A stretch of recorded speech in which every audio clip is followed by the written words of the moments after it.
Right. In the 1980s, ProCare Industries Limited provided a product called Gender Choice, which, according to advertising claims, allowed couples to increase their chances of having a boy up to 85% or a girl up to 80%.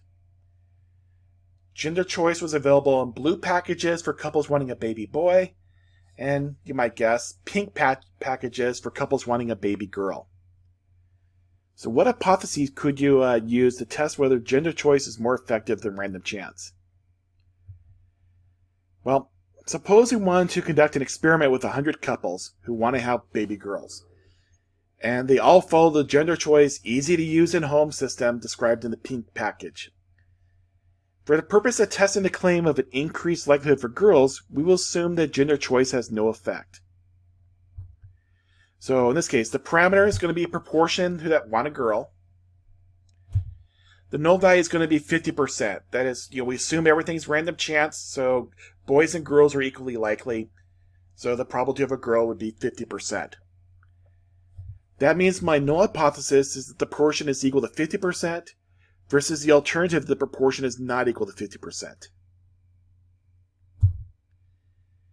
So using common sense, and we're not going to deal with any statistical methods at the moment, what should we conclude about the assumption of no effect from gender choice if 100 couples using gender choice have 100 babies consisting of, well, let's say there was 52 girls and 48 boys.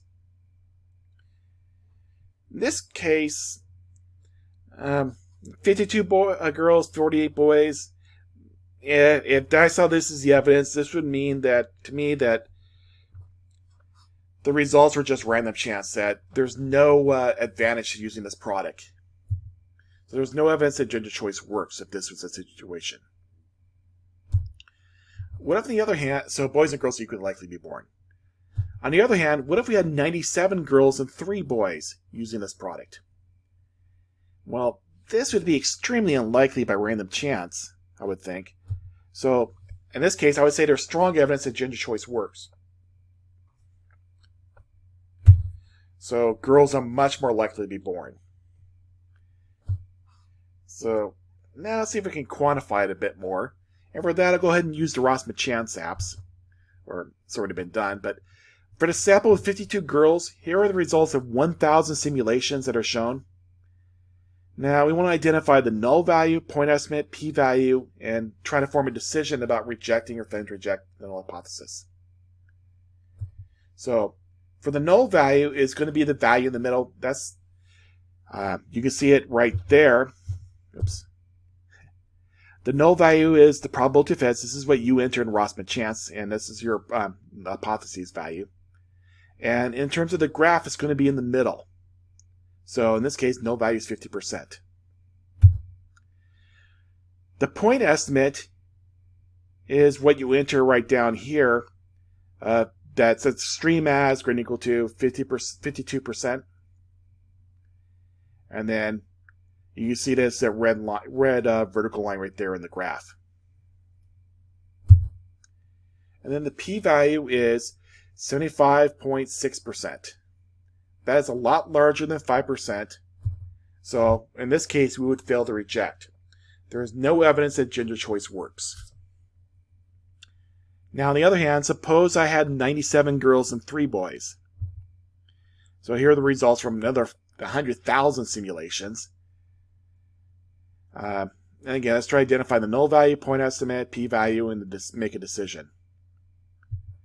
So again, null value, enter in the box in the upper left.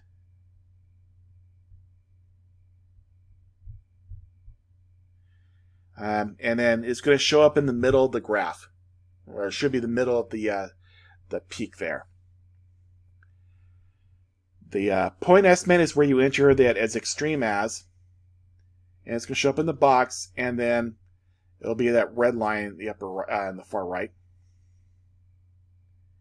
Now, if you notice that my simulations, none of the simulations are even close to that. So in terms of the p-value, it's essentially 0. It's not technically exactly 0. There is actually a possibility, but you can see from the graph that it's very, very unlikely. We ended up doing what? I guess I have 90,000 simulations here. Anyway, a lot of simulations, not a single one came close to the point estimate. So this would be a situation where we would reject. There is no evidence that gender choice. There is evidence that gender choice works. So, essentially, hypotheses are like criminal trials. In a criminal trial, two hypotheses are placed before a jury. The defendant is not guilty, or he is guilty. These hypotheses are not given equal weight, however. The jury is told to assume the defendant is not guilty until the evidence overwhelmingly suggests that is not so. That is, the defendant must be guilty beyond a reasonable doubt. Hypothesis tests follow the same principles. So, in our case, the null hypothesis always gets the benefit of the doubt and is assumed to be true throughout the hypothesis testing procedure. Then the last step, if the observed outcome is so extremely unusual under the assumption, then and only then do we reject a null hypothesis.